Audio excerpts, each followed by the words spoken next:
Aujourd'hui, on rend hommage à une femme, une mère, une présence, une force tranquille. Elle avait un caractère fort. Elle ne passait pas par quatre chemins. Elle avait ses idées, son tempérament, sa manière bien à elle de tenir debout dans la vie.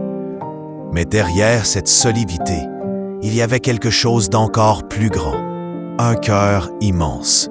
Un cœur qui avait appris, encaissé, aimé, pardonné, recommencé.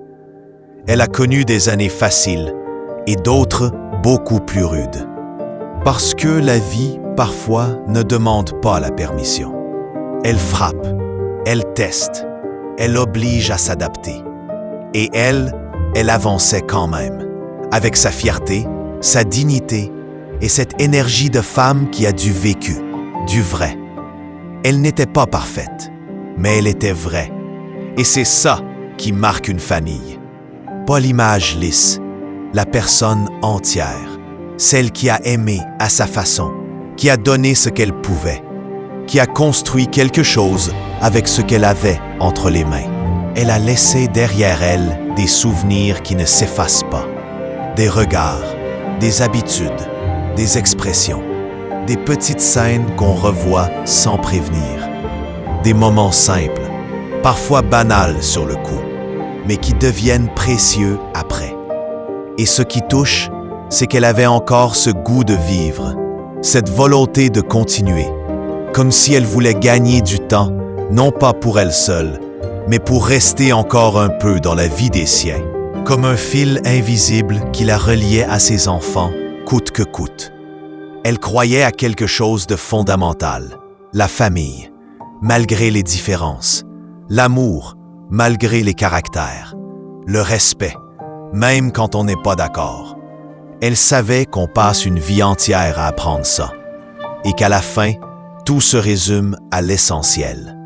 Elle l'a d'ailleurs écrit, elle-même, avec une simplicité qui serre le cœur. Une lettre laissée comme une dernière caresse, comme une lumière posée sur ceux qui restent.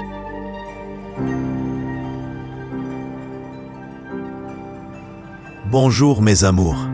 J'ai essayé de toffer jusqu'à 100 ans, mais Dieu en a décidé autrement. Je vous aime tous de tout mon cœur, que vous soyez bons ou en divergence d'opinion. De là-haut, j'essaierai de vous aider du mieux que je peux. Au revoir. Gros bisous à tous. Maman. Ces mots disent tout. Ils disent l'amour sans condition. Ils disent la paix. Ils disent une mère jusqu'au bout. Alors aujourd'hui, on ne raconte pas seulement une absence. On célèbre une vie. On garde une force. On garde un cœur. Repose en paix. Et merci pour tout.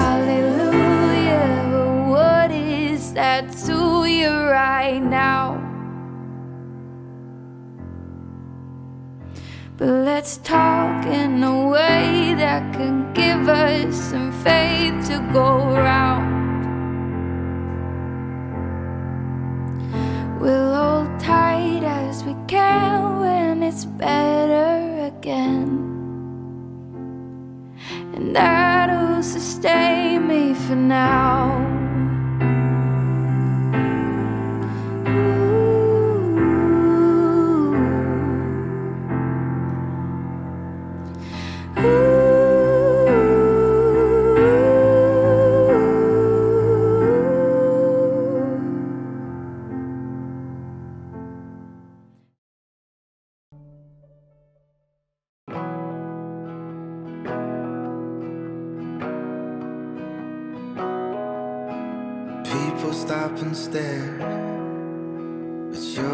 En 2023, Charles Carson a traversé l'une des plus grandes épreuves qu'un être humain puisse endurer, la perte de son fils, Stéphane.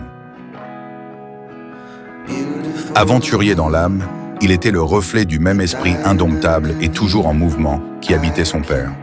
Dès l'âge de 16 ans, Charles avait parcouru le monde, porté par les océans et les horizons immenses.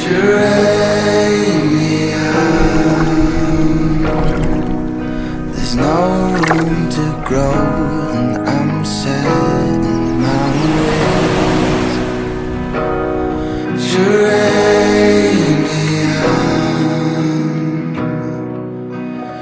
Stéphane a grandi dans ce rythme, suivant son père à travers la Guadeloupe, l'Amérique du Sud, l'Europe, l'Asie et les Philippines.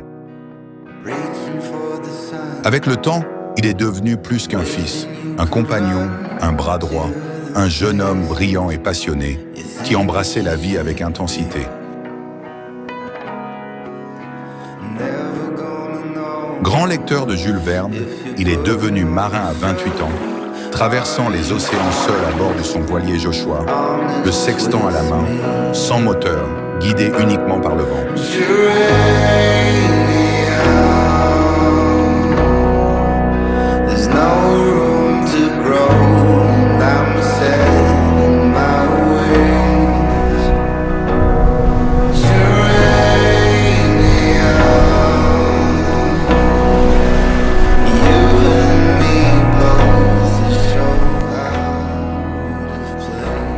De Montréal à Madagascar, des Bermudes à la France, il a suivi la légendaire route de la Transat, animé par la détermination et l'émerveillement.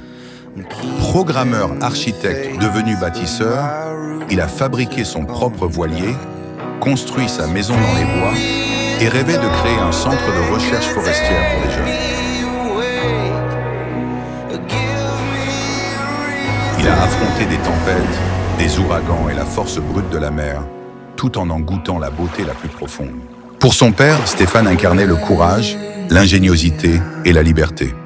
Un fils parti loin, très loin, mais qui n'a jamais cessé de suivre la même étoile intérieure.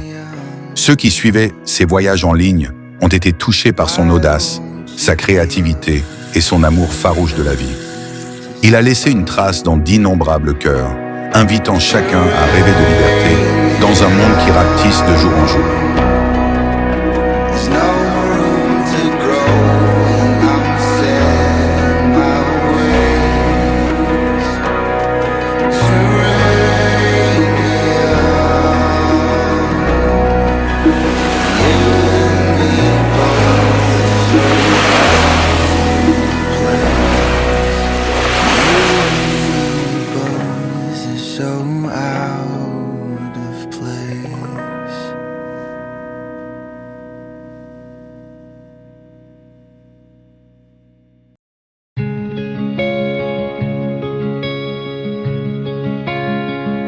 Je pardonne pour oublier, je pardonne pour respirer, pour arrêter de remuer les couteaux dans mes plaies.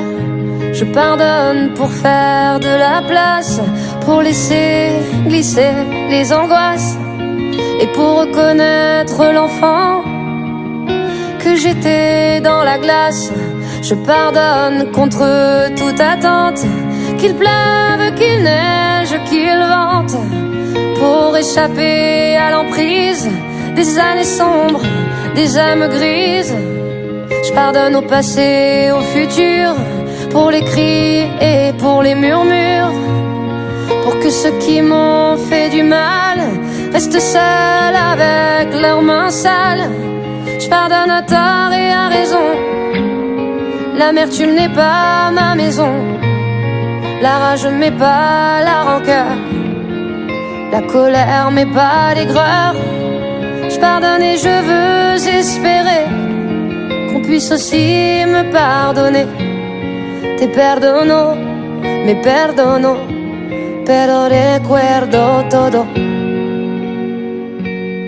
Que l'on se soit foutu de moi, pour ma gueule, pour ma voix, pour mes risques et pour mes choix, bien sûr que ça reste là.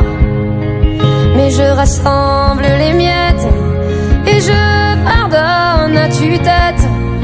Rien ne me hante, rien ne m'arrête, pas de rancune, aucune dette. Et pour tout ce qu'on ne m'a pas dit, tous les je t'aime, tous les merci qui sont restés au travers d'une gorge ou dans les airs, tout ce qu'on ne m'a pas donné, je suis allé le chercher. Je pardonne à l'absence, au manque et au silence. Je pardonne à tort et à raison, L'amertume n'est pas ma maison, la rage m'est pas la rancœur, la colère m'est pas l'aigreur. Je pardonne et je veux espérer qu'on puisse aussi me pardonner. Te perdono, me perdono, pero recuerdo todo. Je pardonne à tort et à travers pour éprouver la lumière des jours qui naissent, des jours qui meurent, chaque étincelle, chaque lueur. Je pardonne et je veux espérer qu'on puisse aussi me pardonner. Te perdono, me perdono, pero recuerdo todo. Te perdono, me perdono, y lo recuerdo todo.